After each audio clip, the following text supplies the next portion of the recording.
अस्सलाम वालेकुम दोस्तों, मैं हूं मियां दाऊद और मेरे साथ मौजूद हैं साकिब अली साजिद एडवोकेट। आज पाकिस्तान में दो बड़ी खबरें जो हैं वो ज़ेर बहस हैं, जिसमें एक सुप्रीम कोर्ट की तरफ से एक मुख्तसर हुक्म जारी किया गया है, जिसमें डस्का NA 75 में दोबारा इलेक्शन करवाने का हुक्म जो है वो बरकरार रखा गया है। जिसका मतलब है कि डस्का में अब दोबारा मुस्लिम लीग नून और तहरीक इंसाफ के दरमियान इलेक्शन होगा। जबकि दूसरी तरफ इससे भी बड़ी खबर जो है वो ये है कि एक नौजवान मुहक्किक सरमद सुल्तान जो हैं वो गुज़श्ता 48 घंटों से लापता हैं और उनको गायब कर दिया गया है। और जो सोशल मीडिया है वो इसके ऊपर भरपूर आवाज़ उठा रहा है, लेकिन बदकिस्मती से पाकिस्तान के जो जमहूरी हलके हैं जो क्लेम करते हैं कि वो जमहूरियत पसंद हैं, सियासी जमातें हैं, मरीम नवाज़ हैं, बिलावल भुट्टो हैं, मौलाना फजलुर रहमान हैं, अख्तर मैंगल हैं और दीगर जो सियासी जमातें हैं वो इसके ऊपर खामोश तमाशाई बने हुए हैं। अभी तक किसी एक भी बड़ी शख्सियत की तरफ से, बड़ी सियासी शख्सियत की तरफ से कोई इसके ऊपर रद्द-ए-अमल नहीं आया। इन दोनों खबरों के ऊपर बहस करेंगे। पहले सरमद सुल्तान साहब का जिक्र खैर कर लेते हैं। साकिब साहब, ये क्या बात हुई कि अगर कोई नौजवान है, आप पढ़े लिखे, कोई सवाल उठाते हैं तो मैं आपको गायब करवा दूँ? ये मियाँ साहब बड़ी अनफॉर्चुनेट बात है। पाकिस्तान में पिछले ये जनरल मुशर्रफ के दौर से लापता होने का सिलसिला शुरू हुआ था। इसके 3-4 बड़े फैक्टर हैं जो नाज़रीन को समझने की ज़रूरत है। इसमें जो सबसे बड़ी उंगली उठाई जाती है वो पाकिस्तान के खुफिया अदारे, उनमें जो नाम जाता है वो मिलिट्री इंटेलिजेंस, उसको हम MI कहते हैं, और दूसरा इंटर सर्विसेज इंटेलिजेंस ISI, इनकी तरफ उंगलियाँ जाती। इसके 3-4 फैक्टर हैं। एक तो इसका फैक्टर ये एजेंसियाँ बंदे उठाती हैं, दूसरा इसका फैक्टर ये है कि बाज़ IB ने भी बंदे उठाए हैं, तीसरा इसका फैक्टर ये है कि बाहर की एजेंसियाँ भी बंदे उठाती रही हैं। ठीक। और ख़ार जो है अफगानिस्तान की, वो बलूचिस्तान से बंदे गायब करती रही हैं। चौथा फैक्टर इसका ये है कि कबायली वारलाट भी कुछ बंदे मार कर क्लेम करते रहे हैं। लेकिन इसमें जो मेजर शेयर होल्डर है मिसिंग पर्सन का, वो एवरी टाइम जो है वो पाकिस्तान की जो अपनी ओन प्रीमियर स्पाई एजेंसीज हैं MI और ISI, उनकी तरफ जाता रहा है। तो ये बड़ी बदकिस्मती की बात है कि अगर अब चूँकि इसमें हमने कोशिश की थी कि क्लियर कट ज़्यादा खुलकर बात करें, लेकिन हमने बेस्ट कोशिश की, मैंने और मियाँ दाऊद ने, कि हमारा उनके सरमद सुल्तान के घर से रब्ता होता ताकि हमारे पास कुछ और ताज़ा तरीन अपडेट होती कि किसी एजेंसी ने रब्ता किया है या कोई FIR दर्ज करवाई है। तो अभी तक ये जितनी भी गुफ्तगू है इसमें, चूँकि हम माजी के ट्रैक रिकॉर्ड को सामने देखते हैं, तो जो मैंने बताया कि जो 2 एजेंसी, एक और भी पहलू ऐड कर, जी, ये बात भी दुरुस्त है कि पाकिस्तान के अंदर लोग सस्ती शोहरत के लिए इस तरह की हरकतें करते हैं, लेकिन सरमद सुल्तान का मामला जो है वो डिफरेंट है। मैं जाती तौर पे सरमद सुल्तान को जानता हूं, आपने बताया, मैं जाती तौर पे सरमद सुल्तान को जानता हूं, सारी दुनिया उसको पढ़ते रहे। वो सिर्फ तारीख की दुरुस्तगी करता है। जो मुतालिया पाकिस्तान आप और मैं पढ़ के बड़े हुए हैं, वो मुतालिया पाकिस्तान हकीकी नहीं है। जी, उसमें ये तो बिल्कुल अंडरस्टूड बात है। वो बात कहीं से कहीं निकल जाएगी। वो आपका बात बिल्कुल ठीक है, वो मुतालिया पाकिस्तान वाकई दुरुस्त नहीं है। उसमें नेशनल नैरेटिव डाला गया है और 2 कौमी नज़रिया और बाकी चीज़ें उसमें डाली गई हैं। इसकी जो सरमद सुल्तान से भी बड़ी मिसाल है हिस्ट्री की, वो आप डॉक्टर मुबारक अली की, मैं आपसे कर रहा था, डॉक्टर मुबारक अली की बुक्स, वो कंपटीशन के स्टूडेंट्स भी वो पढ़ते हैं, वो बच्चे तैयार करते हैं। डॉक्टर मुबारक अली ने इस पर बड़ा एक्सटेंसिव और डिटेल लिखा कि हमें क्या तारीख पढ़ाई जाती है और एक्चुअल तारीख है क्या, पीछे क्या था क्या है। तो ये एक ऐसा बयानिया है जिसमें रियासत अपनी मर्जी की चीज़ें पढ़ाना चाहती हैं, जमहूरी लोग और पढ़ना चाहते हैं, ये तो बहस चली जाएगी। और जो सच है लेकिन असल मसला ये है कि अगर आपको किसी की राय से इख्तलाफ है, किसी की चीज़ से इख्तलाफ है, या आप समझते हैं किसी ने खिलाफ कानून हरकत की है, अदालतें हैं, बाकी चीज़ें हैं, आप वहाँ जाएँ, आप उनके खिलाफ FIR लॉन्च करें, आप उनको लॉन्च करवाएं FIR, आप उनको कटहरे में खड़ा करें। आपके पास साइबर क्राइम है, आपके पास FIA है, आप उसको प्रोसिक्यूट करें, आप उसको बताएं, एस्टैब्लिश करें कि आपने ये जो ट्वीट्स की हैं, ये जो बात की है, ये आपने कानून के खिलाफ बात की, आप उसके खिलाफ ट्रायल शुरू करवाएं। लेकिन एक बंदे को गायब कर देना, ये किस बात की जस्टिफिकेशन है? ये बस ये शो ऑफ पावर है और तो कुछ नहीं है, शो ऑफ पावर है ना। सोशल मीडिया के ऊपर इसका बड़ा साकिब साहब, असल में इशू ये नहीं है।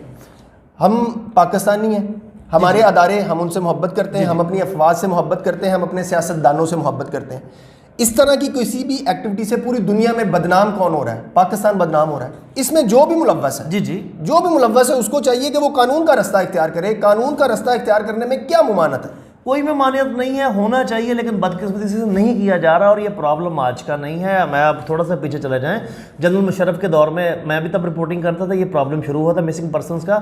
उसके बाद अगर नाज़रीन को याद होगा, यादाश्त में, उसके बाद पीपल्स पार्टी की गवर्नमेंट आई, तब भी ये मसला रहा। रहमान मलिक ने बड़ी तकरीरें की, बड़े वादे किए, कोई वफा नहीं हुआ, चंद लोग वापस भी आए। और उसके बाद नवाज शरीफ के दौर में वो सबसे बड़े जमहूरियत पसंद होने का दावा करते हैं, लेकिन ये जो साइबर क्राइम एक्ट जो बनाया गया 2016 का, इसमें और अगर आप थोड़ा सा पीछे चलें अंग्रेज दौर के कानून में कितना ज़्यादा फर्क नहीं है। इतना सख्त कानून नवाज शरीफ बना के गए, क्योंकि प्रॉब्लम ये होता है कि हम चीज़ों को देखते हैं एक एंगल से।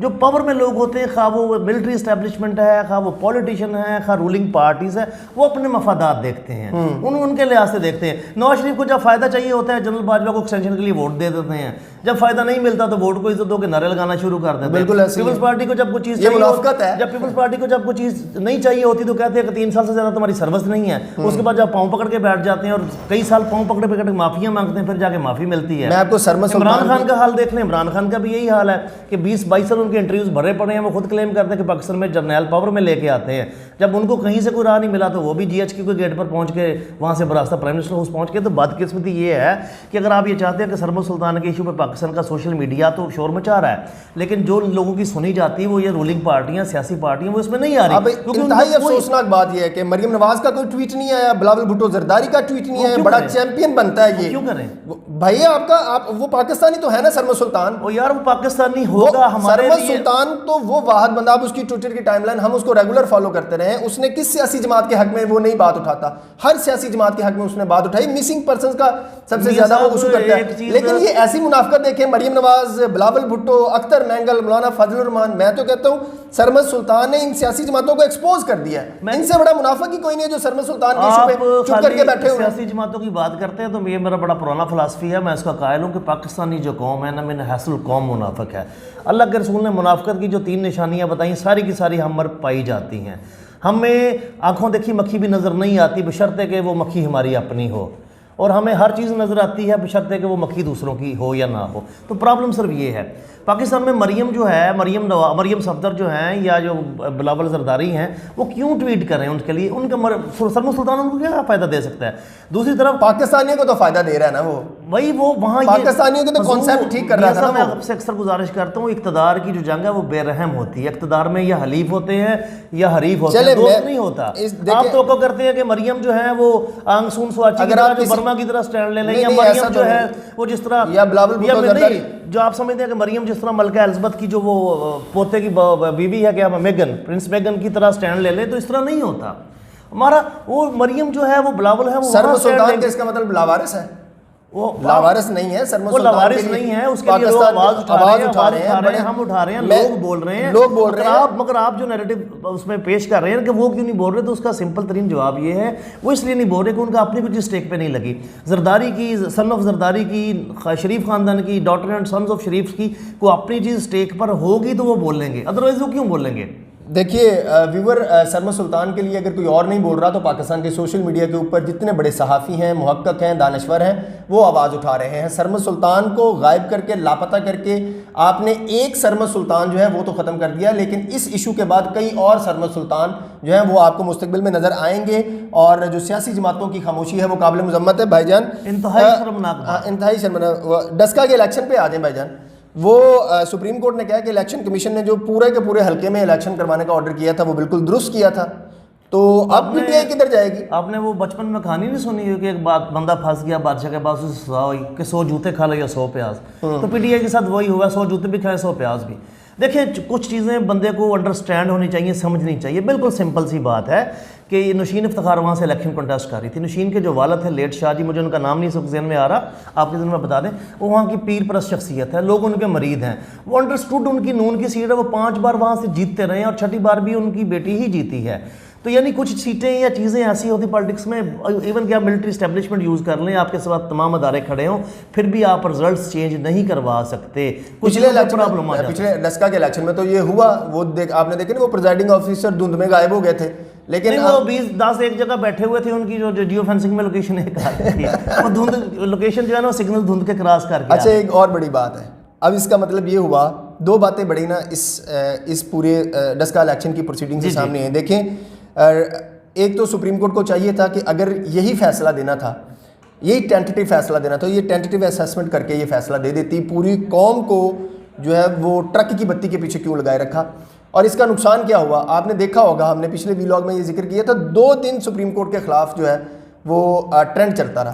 तो एक तो इंतहाई काबिल शर्म बात है, वो लोग जो सुप्रीम कोर्ट के खिलाफ ट्रेंड चला रहे थे और उसमें ज़्यादातर लोग नून लीग के शामिल थे। ये इंतहाई शर्मनाक बात है। पाकिस्तान में ना मियाँ साहब ये चीज़ तो लेकिन बात है, कोई भी जज है या कोई भी इंस्टीट्यूशन है, वो जिस जमात के खिलाफ कार्रवाई होती है उस जमात का सोशल मीडिया ब्रिगेड उसे गालियां देना शुरू कर देता है। इसमें नून लीग है, इसमें पीटीआई है, इसमें पीपल्स पार्टी है, इसमें फिर अपने ऑब्वियसली ISPR वाले भाई तो है ही हैं। लेकिन आप ये देखें ना कि अगर सुप्रीम कोर्ट इस मामले को इतना तवील ना करती जी जी तो इंस्टीट्यूशन की रिस्पेक्ट बचाई नहीं जा सकती थी।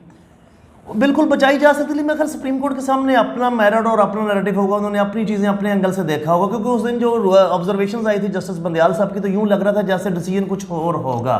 लेकिन जो फैसला जजमेंट फाइनल आई है, कुछ चीज़ें आई हैं, वो टोटली सुप्रीम कोर्ट का ये मौकफ था कि चंद हलकों में अगर धांधली हुई है तो उसके में पूरा हल्का जो है वहाँ पे दोबारा इलेक्शन कैसे करें। तो उसका जवाब बड़ा प्यारा कल एहसन इकबाल में दिया। उन्होंने कहा कि अगर एक इम्तिहान में एक बच्चा एक पेपर में नकल करता पकड़ा जाता है तो उसका वही सवाल जो है वो गलत होगा या पूरा पर्चा कैंसिल होगा, पूरा पर्चा कैंसिल होगा। लेकिन सुप्रीम कोर्ट इसके अदरवाइज दे रही थी। लेकिन आज सुप्रीम कोर्ट ने जो डिसीजन दिया है वो ये उन्होंने अपने रिमार्क्स से हट कर दिया है। 10 अप्रैल वाला फैसला ही बरकरार रखा है। आप तो माशाल्लाह पुरानी कोर्ट रिपोर्टिंग करते हैं वकालत से पहले, आपको पता होगा, आपने अक्सर नोट किया होगा, ऑब्जर्वेशंस किसी तरफ को जा रही होती हैं, जजमेंट हमेशा ऐसे हुआ, जजमेंट दूसरी तरफ जा रही होती है। बिल्कुल ऐसा ही हुआ। तो ये पाकिस्तान की जुडिशरी में ना आम सी प्रैक्टिस वाली बात है जो इसमें कनेक्ट है। लेकिन पीटीआई के लिए ना ये बड़ी शर्म की बात है, वो पहले ही अपनी डिफीट एक्सेप्ट कर लेते तो बेहतर था। एक चीज अंडरस्टूड बात, ये तो ऐसे ही है ना कि मियां नवाज शरीफ भी उठ के चले जाए तो वो मियां वाली से इमरान खान को नहीं हरा सकते, ये अंडरस्टूड बात है। अंडरस्टूड बात है। वहाँ वो पीर हैं उस डस्के के हल्के के, क्योंकि मुझे इसलिए पता है कि इनकी एक बेटी है सादिया,